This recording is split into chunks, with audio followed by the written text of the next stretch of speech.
Bienvenidos a una emisión más de Aporte Regional. En este espacio conoceremos las actividades jurisdiccionales y académicas que se llevan a cabo en cada una de las 5 salas regionales y en la sala especializada. A nombre del Tribunal Electoral del Poder Judicial de la Federación, los invito a que me acompañen a ver lo acontecido, que seguramente será de su agrado.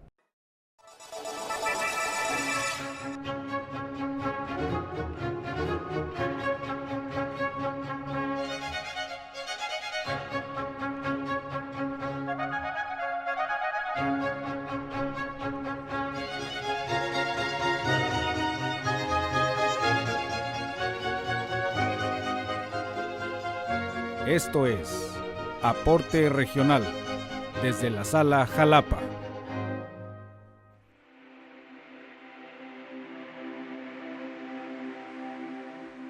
La Sala Regional Jalapa del Tribunal Electoral del Poder Judicial de la Federación, el pasado 6 de abril de 2017, llevó a cabo en su salón de plenos la cuarta conferencia del ciclo sobre temas selectos de la justicia electoral. Dicho ciclo tiene como propósito difundir la cultura jurídica en materia electoral por medio de la participación de expertos en la materia y destacadas personalidades del ámbito jurídico de nuestro país. El maestro Patricio Vallados Villagómez, director ejecutivo de Prerrogativas y Partidos Políticos del Instituto Nacional Electoral, participó en esta cuarta edición con el tema El papel de las instituciones electorales en una democracia competitiva, el caso de los partidos políticos. El Presidium estuvo conformado por los magistrados integrantes de esta sala regional, Adín Antonio de León Gálvez, presidente, y Enrique Figueroa Ávila, quien fungió como moderador. Compañeros, muy buenas tardes a todas y a todos.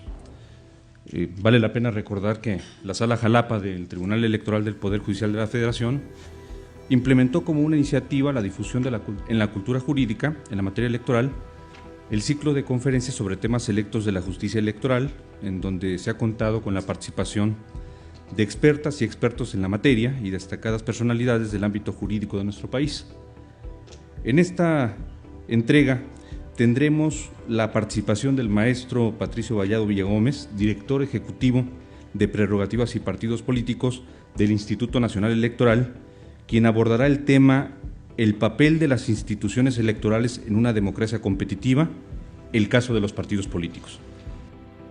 Muchas gracias, de verdad es un placer estar por acá. Yo la verdad es que siempre me siento pues muy a gusto regresando a esta casa en el Tribunal Electoral, y a pesar que ya soy autoridad administrativa y sujeto de la ira y las sentencias de nuestros compañeros del Tribunal Electoral, no por eso sigo considerándome parte de la casa, y al contrario, pues qué bueno que podamos platicar de estas cosas. Seguramente,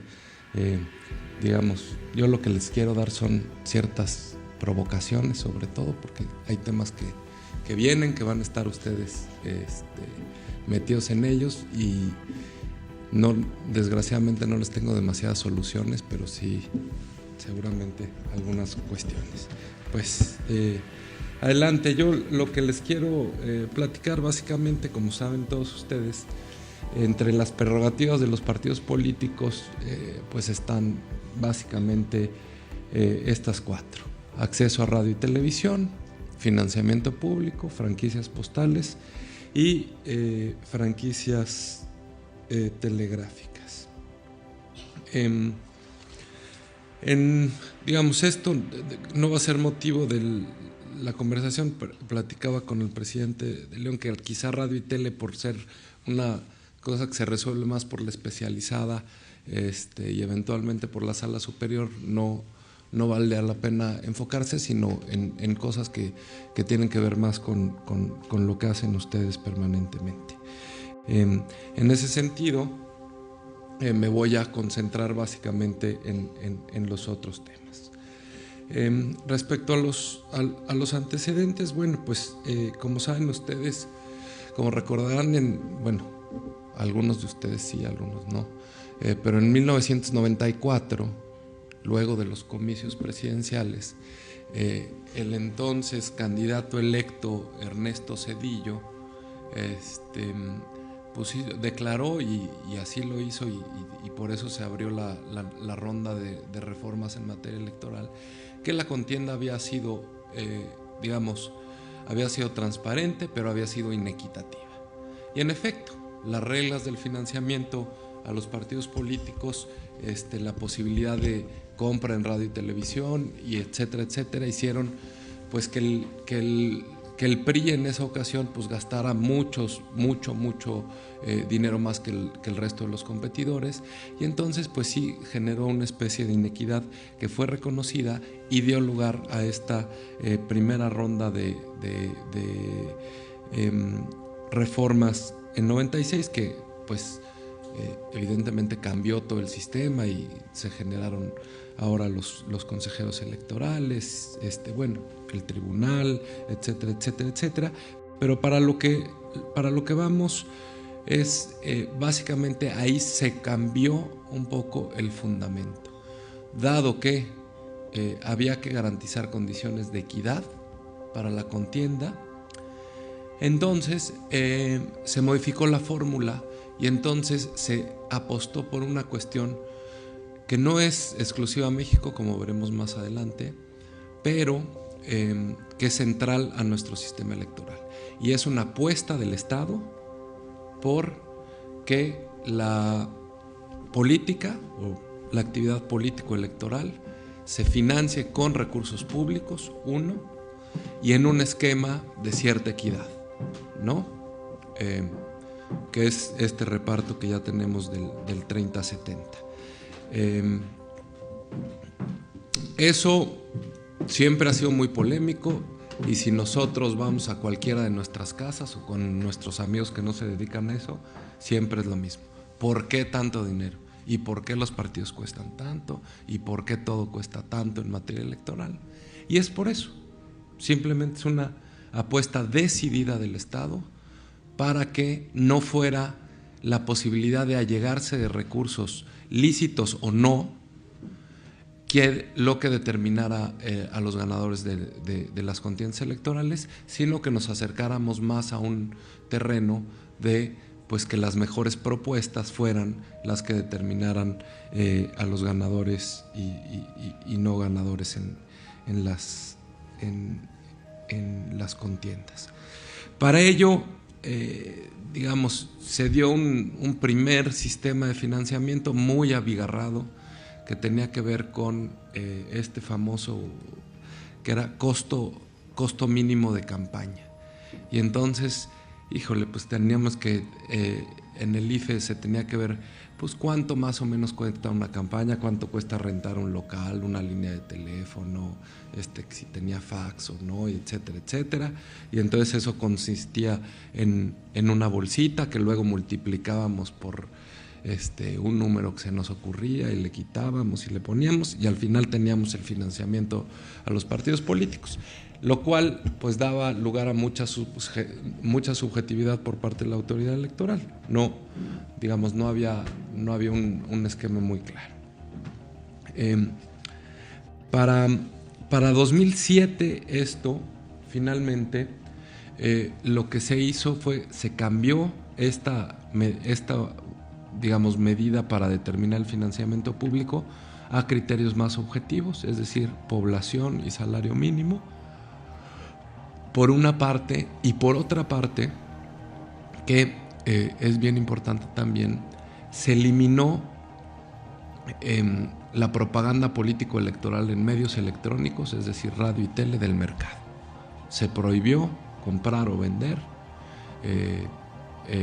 spots en radio y tele, lo cual significó, pues un antes y después en materia de financiamiento y en materia de hacer política. ¿Por qué? Porque los partidos políticos en la elección de 2006 gastaron más del 80% de los recursos públicos que les fueron asignados en comprar radio y tele. Entonces teníamos unos partidos que antes le dedicaban 8 de cada 10 pesos a comprar radio y tele, y ahora se quedaron más o menos con el mismo dinero, pero sin poderlo usar ahí. De ahí que nos fuimos al siguiente estadio donde pues había un chorro de utilitarios y ya los partidos no sabían qué comprar y qué regalarle a los electores. Finalmente, en 2013, con la reforma 2013-2014, pues entraron los nuevos actores, que son los candidatos independientes, que vamos a hablar un poco de ellos, y se dio, digamos, cambios importantes en materia de fiscalización, de los que también abordaremos algunas cuestiones. Como ya saben, en tiempos ordinarios, el INE administra el 12% del tiempo del Estado. Acuérdense que hay dos tipos de tiempos que los concesionarios le tienen que entregar al Estado mexicano. Unos son estos tiempos de Estado o tiempos oficiales, que lo hacen como una especie de contraprestación por utilizar un bien público, un bien de dominio público, que es el espectro radioeléctrico, y otros que son los tiempos fiscales, que eso lo usan a manera de pago de ciertos impuestos. Entre los dos son 48 minutos, pero en los periodos ordinarios nosotros administramos alrededor de, más o menos, depende de las horas de transmisión, pero entre más o menos 5 minutos en tele y 7 minutos en radio. Unos 10 spots en tele y unos 12, 13 spots en radio. Una vez que empiezan los procesos electorales, ya nos vamos a un esquema de 48 minutos diarios, que en la última reforma también se modificó. Antes, en las intercampañas, los partidos políticos no tenían tiempo, porque pues se supone que no estaban haciendo campaña ni demás, pero la última reforma pues ya se les dio para mensajes genéricos, que son los que pues ahora generan mucha discusión. Bien, franquicias postales también está bastante papita, no tiene mucho que decir. Se fijan anualmente, es el 2% del financiamiento ordinario, y se distribuyen de manera igualitaria. En correo, pues lo que les podría decir es que hay partidos que sí lo usan, partidos que no. Normalmente nos sobra como alrededor del 50% de la bolsa de recursos no utilizados. Franquicias telegráficas. A ver, ¿quién me va a decir? Usted me va a decir cuánto se han gastado los partidos, cuánto se gastaron el año pasado en franquicias telegráficas por partido. Algo, a ver. Nada. Ahí está muy fácil. Entonces nosotros también fijamos anualmente un presupuesto y pues llevamos como 3 o 4 años en que no se queda la bolsa intocada. Es más, ya ni la presupuestamos básicamente. Pues ya es una cuestión que son reminiscencias de tiempos pasados, yo creo. Y ahora ya vamos al siguiente tema. Financiamientos públicos. Como les decía, digamos, a ver si tenemos un zoom más, no. Bueno, pero se los platico yo. Lo que tenemos en partidos políticos es, en un estudio de IDEA internacional, de un total de 180 países, en alrededor de 36%, es decir, 65%, no se da financiamiento público, es puro financiamiento privado. Es decir, esta parte del financiamiento público tampoco es que sea muy rara y muy extraña y sea una cosa mexicana. En general, todos los estados y todas las democracias, la mayoría, 2/3 partes básicamente, consideran que sí es relevante y que sí es importante otorgar recursos públicos a los partidos políticos. Tenemos, por ejemplo, que en Brasil sí tenemos financiamiento, tenemos acceso a radio y tele de manera gratuita, y la proporción ahí es pues mucho menos igualitaria que en México, porque es 5% igualitario y 95% conforme al último resultado de la Asamblea Legislativa de que se trate. Esto obedece a que Brasil cuenta con un sistema pluripartidista donde hay, creo que si la memoria no me falla, 28 partidos representados en el Congreso, más los que no están representados. Entonces, bueno, pues la fórmula de este 5% igualitario ayuda precisamente por haber tantos partidos, y 95 en demás. En Colombia pues también tenemos financiamiento público, también tenemos acceso a medios de comunicación. Ecuador también. En Perú, por ejemplo, digamos, los partidos sí tienen acceso a radio, pero los candidatos ya no. Y donde no hay, básicamente se trata normalmente de países que tampoco tienen economías fuertes, en donde hay ciertas carencias. Por ejemplo, en el caso latinoamericano, Belice, Guyana, y en el caso de Venezuela no aplica básicamente, porque, pues por, digamos, la fórmula bolivariana. En Europa tenemos casos como el Francia, que tenemos también un financiamiento público proporcional a los votos. En Alemania también tenemos financiamiento público, no tenemos acceso a tele, y en fin, el financiamiento público es una inversión en democracia, es una inversión que hace el Estado mexicano para poder renovar de manera más o menos equitativa sus, digamos, el poder público. No es México el bicho raro que muchas gentes dicen que es decir, en la gran mayoría de los países existe financiamiento público, pero lo cierto es que, digamos, las medidas para abaratar la política que nos vendieron los partidos en la reforma del 2014, pues no es cierto, ¿no? Al contrario, lo que vimos fue un poco más. Ahora, respecto a los gastos de campaña y fiscalización, que esta es una cosa padre que pues también seguramente les va a tocar. Ya no sé en qué quedó la sala superior, que sí llevan fisca ustedes, ya se los cedió. Entonces, bueno, pues va a ser pan más o menos de casi todos los días. A partir de un primer proyecto del INE, la sala superior declaró que los partidos políticos solo pueden utilizar el financiamiento público asignados para gastos de campaña para ese único fin y no para objeto diverso. Hasta antes de esto, toda la historia, los gastos que se otorgaban o el financiamiento para las campañas electorales seguían la famosa y elegante regla de lo caído, caído. Ya me lo diste, pues me lo quedo, y si me lo gasté o no me lo gasté, no importa. A partir de las campañas de 2015, el INE primero y la Sala Superior emitieron este nuevo criterio, y entonces, es decir, si no te lo gastas, pues lo devuelves.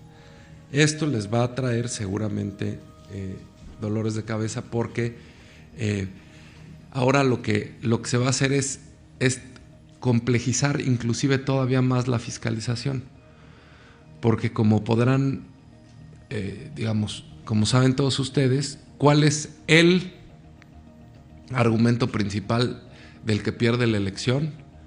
Por muchos votos. Pues se voló los topes, ¿no? Y se gastó tanto y demás. Y entonces los partidos siempre tenían el aliciente de reportar poco, más o menos, para que si en el INE les encontrábamos más cosas y más cosas y más cosas, al final siempre estuvieran abajo del tope. Ahora el problema es que si reportan muy poquito, pues tienen que devolver la lana. Entonces va a ser un esquema que va a ir modificando, y entonces ya no vamos a tener estos gastos de campaña tan bajos como originalmente están reportados antes de que la autoridad los analice.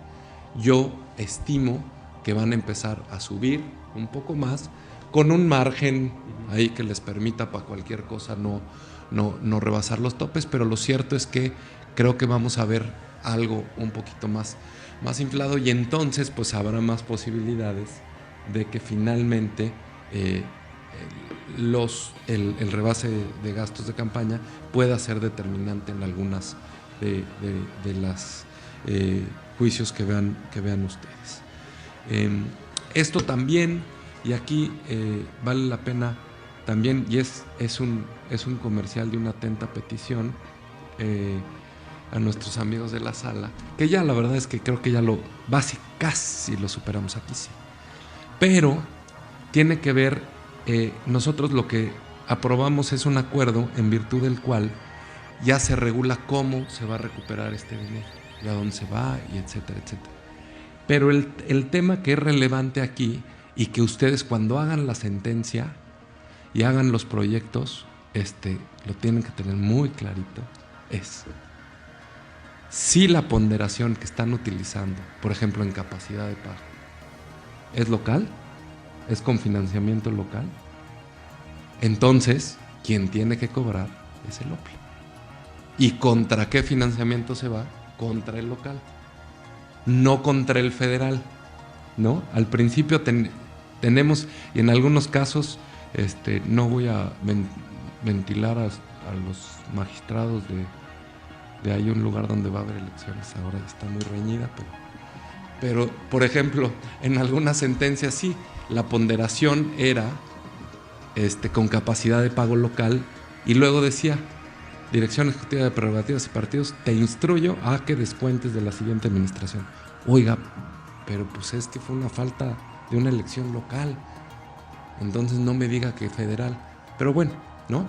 Eso creo que vale mucho la pena para no confundirme. Con la salvaguarda que, como ya vimos, en caso de que los partidos, por ejemplo, se queden sin financiamiento porque no obtuvieron el 3%, o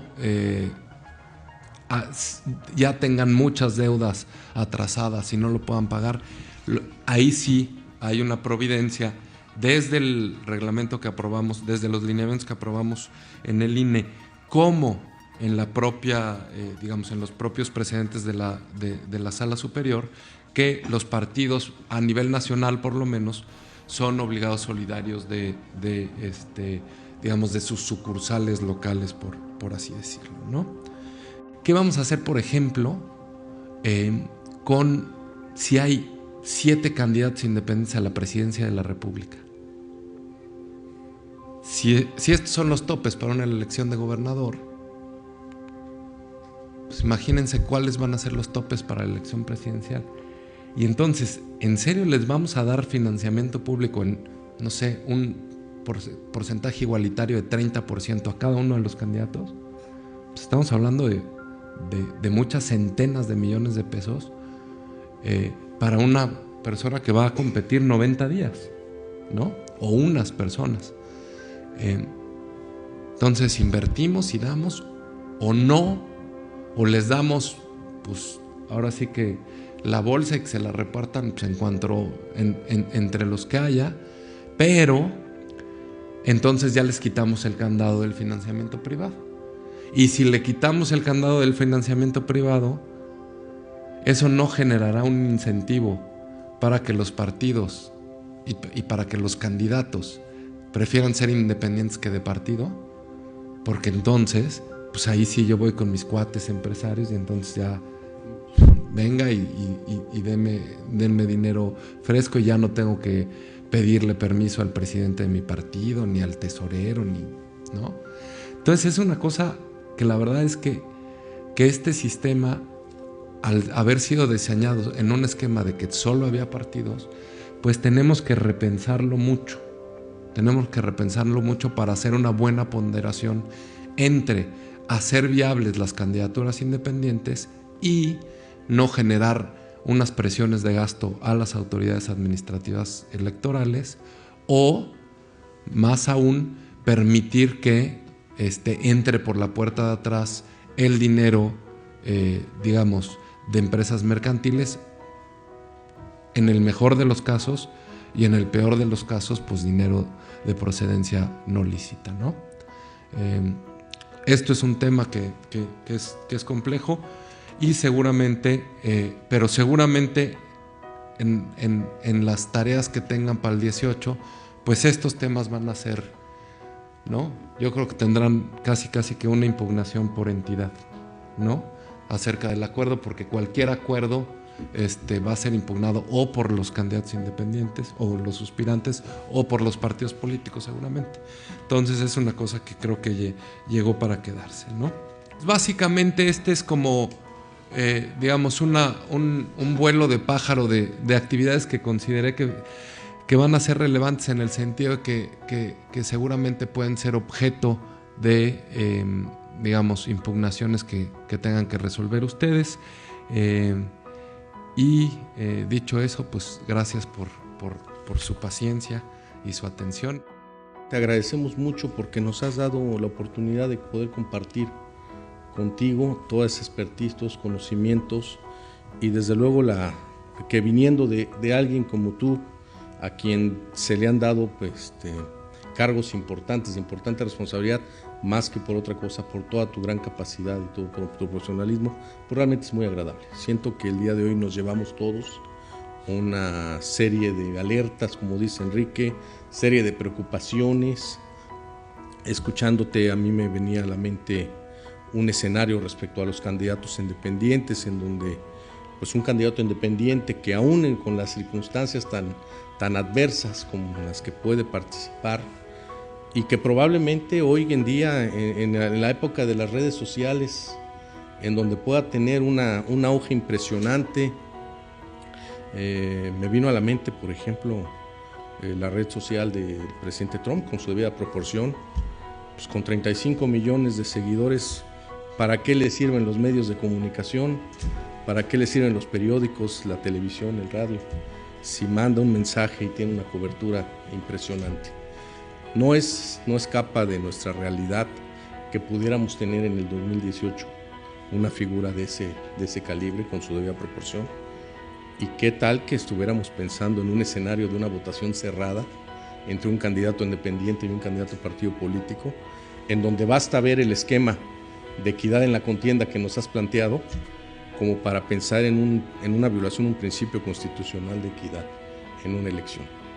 Creo que, pues desde luego, de escucharte, de seguir el análisis crítico que has hecho de todas las temáticas y desde luego de pensar en lo que pudiera estar pasando en una realidad no ajena, pues realmente es doblemente satisfactorio en lo personal y estoy seguro que para todos nuestros abogados y de la sala, que fue enriquecedora al máximo esta participación.